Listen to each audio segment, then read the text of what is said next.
Hello, welcome you all to beat the street. Mutual fund mania के आज के episode में हम बात करने वाले हैं एक्सिस स्पेशल सिचुएशन फंड के बारे में।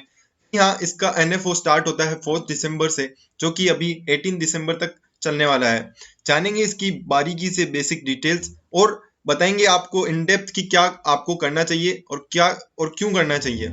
जी हाँ, बहुत सारे यूट्यूब चैनल हैं जो आपको इस बारे में बताएंगे, बट आपको कोई ये नहीं बताएगा कि आपको इन्वेस्ट करना चाहिए या नहीं करना चाहिए, और साथ ही साथ आपको ये भी कोई नहीं बताएगा कि इसके इन्वेस्ट करना है तो क्यों करना चाहिए। शुरुआत करते हैं। हमारे क्या क्या इस वीडियो में हम डिस्कस करने वाले हैं। तो 4 टू 18 दिसंबर तक एनएफओ चलने वाला है, और investment objective, investment strategy, fund का कंस्ट्रक्शन किस तरीके से हुआ है और क्या क्या कंसर्न्स हैं जिनको आपको जान लेना जरूरी है अगर आप इसमें इन्वेस्ट करने वाले हैं, और आपको करना क्या है एट द एंड। तो इस वीडियो में शुरू से एंड तक बने रहिए, और अगर चैनल पर पहली बार है तो चैनल को सब्सक्राइब करें और वीडियो को लाइक करें ताकि हम आपके लिए इसी तरह की और वीडियोस ला सकें। शुरुआत करते हैं इन्वेस्टमेंट ऑब्जेक्टिव से। जैसा कि नाम ही बताता है, स्पेशल सिचुएशन फंड है। तो ये इस तरीके से स्टॉक्स को आइडेंटिफाई करते हैं जो मिस प्राइस होते हैं। अब मिस प्राइस का आपको एग्जांपल्स के तौर में समझाऊं तो इंडसलैंड बैंक का अगर हम एग्जांपल लें तो ऐसे स्टॉक्स जो कि अपनी फेयर वैल्यू से काफी नीचे हैं, लाइक इंडसलैंड बैंक में कुछ मैनेजमेंट इश्यूज के कारण, कुछ हमारे कॉर्पोरेट गवर्नेंस के इशू के कारण यहाँ पर वो उसकी जो फेयर वैल्यू से वो करीबन 25% पर ट्रेड कर रहा था।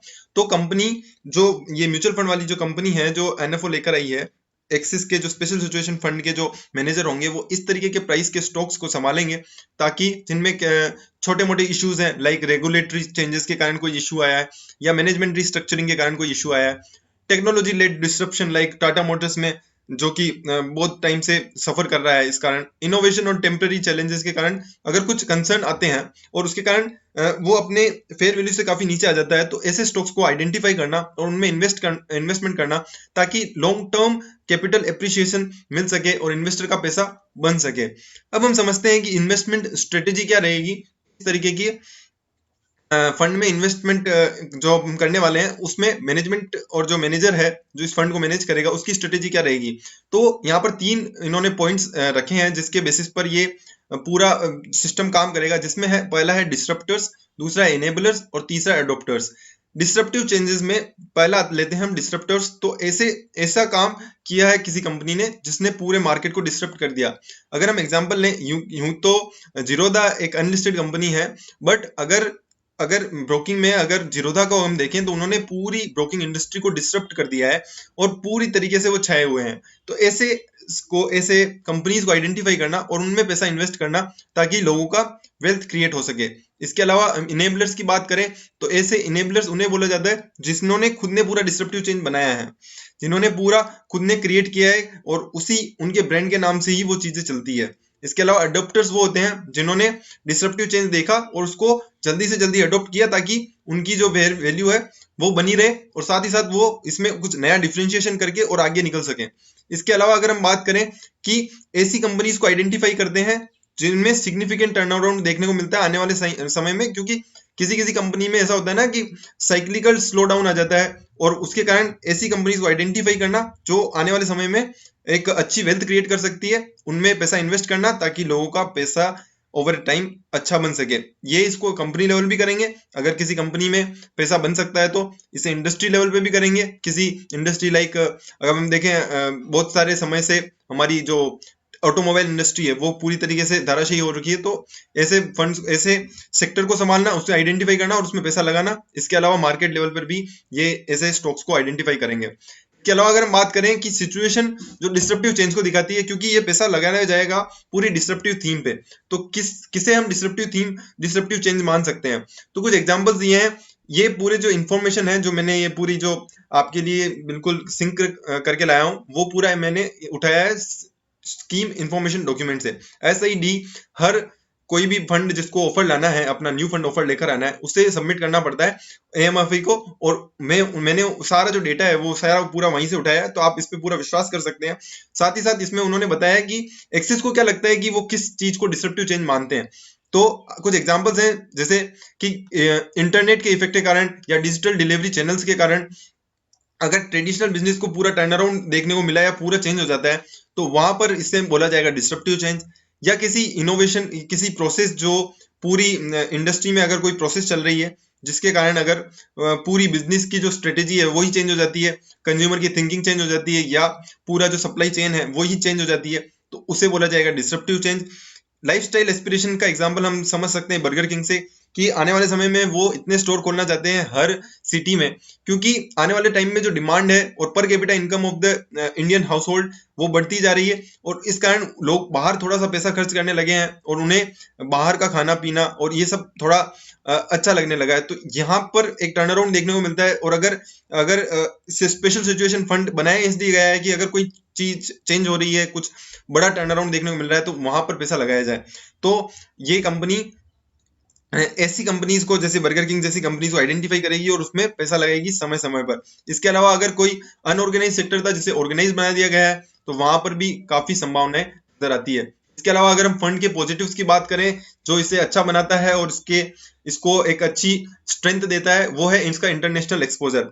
जी हाँ, आपको बहुत सारी आपने वीडियो देखी होगी, अगर आपने पहले कोई वीडियो देखी है तो इसमें इन तरीके की बात नहीं की जाएगी, क्योंकि ये बिल्कुल एक्सक्लूसिव एनालिसिस है बीट द स्ट्रीट का।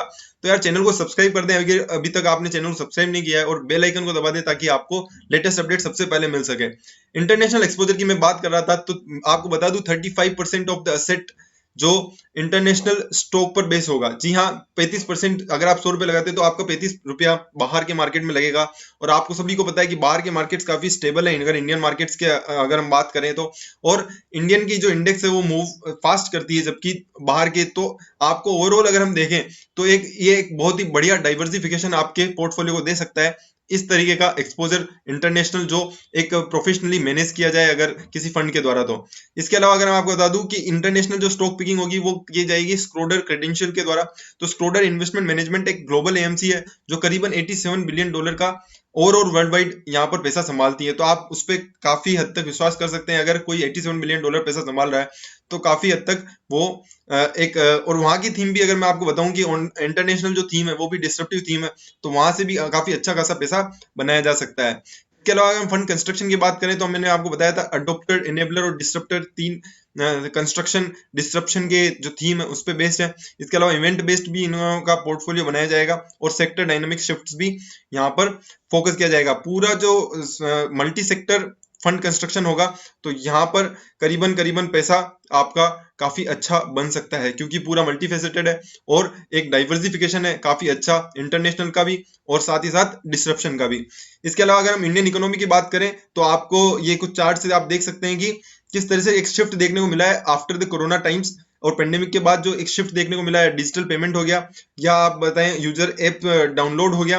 इसके अलावा हम बात करें कि इंडिया के जो ट्रांजेक्शन है फॉर जोमेटो, फॉर स्विगी, इनमें भी काफी बड़ा एक एक्सेलरेट देखने को मिला है। इसके अलावा ई ग्रोसरी में भी यहाँ पर काफी बड़ा चेंज देखने को मिला है। लोगों को पेंडेमिक और कोरोना के कारण सोचने को मजबूर कर दिया है कि जिस तरीके की जो स्ट्रेटेजी जो पहले चल रही थी जिसको लोग ध्यान नहीं दे रहे थे, लाइक हम देख लें कि जोमेटो, स्विगी या और बहुत सारी जो इस तरह की एप्लीकेशन थी उनपे लोग इतना ध्यान नहीं दे रहे थे, लाइक ई ग्रोसरी में भी अगर हम देखें तो काफी हद तक यहाँ पर एक ग्रोथ देखने को मिली है।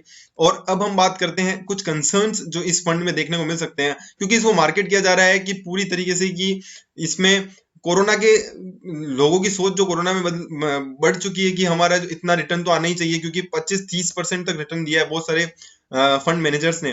तो लोगों को ऐसा लगने लगा है कि यार यहाँ पर फंड में काफी अच्छा पैसा बन सकता है, क्योंकि डिस्ट्रप्शन थीम में है। पर मैं आपको बता दूं कि डिस्ट्रप्शन चुटकी बजाते ही नहीं आता है, काफी समय लग जाता है किसी भी इंडस्ट्री में डिस्ट्रप्शन लाने के लिए, और इस तरह की कंपनीज ढूंढने के लिए, और उसमें सही टाइम पे इन्वेस्ट करने के लिए। तो ये एक बड़ी रियलिटी को आपको समझना पड़ेगा, जो कि इतना आसान नहीं है। इसके अलावा इन्वेस्टर एक्सपेक्टेशन है जो काफी बड़ी हुई लग रही है इस फंड को, अगर ओवरऑल देखूं और जितने लोगों से मेरी बात हुई है तो काफी बड़ी हुई यहाँ पर इन्वेस्टर की एक्सपेक्टेशन है। बट हमें इसमें 25 से 30% का मेरा मानना है कि 20 से 30% तक का अच्छा रिटर्न यहाँ पर देखने को मिल सकता है आने वाले समय में, अगर कंपनीज में जिनमें इन्वेस्टमेंट कर रही है काफी अच्छा बड़ा टर्न अराउंड देखने को मिलता है तो। और बाकी अगर हम बात करें कि आपको करना क्या चाहिए, अगर मेरा पर्सनल ओपिनियन माने मैं इसमें इन्वेस्टमेंट करने वाला हूँ नहीं करने वाला हूँ, तो मेरा आंसर यहाँ पर है जस्ट मैं करने वाला हूँ इसमें इन्वेस्टमेंट, क्योंकि मुझे जो थीम ओवरऑल थीम जो डिस्ट्रप्शन की थीम है वो काफी पसंद आई। और इसके अलावा अगर एक्सपेंस रेशियो रीजनेबल होता है और ट्रू जो इन्होंने बताया है उसी तरीके से ये अगर खरे उतरते हैं, और इक्विटी का अलोकेशन आउट ऑफ इंडिया अच्छी कंपनीज में किया जाता है, तो definitely this is this gonna be huge return making fund. तो आप इसमें इन्वेस्टमेंट कर सकते हैं। शुरुआत करें 5,000 रुपए से, या फिर आप 1,000 रुपए की एसआईपी भी कर सकते हैं। तो उसमें कोई टेंशन नहीं है, आप उसमें आराम से अच्छा सा पैसा बना सकते हैं। ओवर ए टाइम आप देख लें इसमें और आपको इन्वेस्टमेंट करना चाहिए तो आप कर सकते हैं। बाकी आपको म्यूचुअल फंड से रिलेटेड अगर कोई भी प्रॉब्लम है तो आप इसे कमेंट में डाल दें। और साथ ही साथ अगर आपको समझना है कि इसमें इन्वेस्टमेंट किया कैसे जाता है, तो हमारा म्यूचुअल फंड मेनिया में पूरी सीरीज है जिसमें हमने बताया कि आप किस तरह से इसमें फंड को आइडेंटिफाई करते हैं, किस तरह से आप फंड में पैसा लगा सकते हैं, किस तरह से आप फंड में पैसा बना सकते हैं। आप इसे जरूर देखें और बाकी चैनल को सब्सक्राइब कर दें और वीडियो को लाइक करें, ताकि आप और दोस्तों के साथ फैला दें, ताकि इस तरीके के फंड आप सही समय पे आइडेंटिफाई कर सकें और पैसा बना सकें। Thank you so much.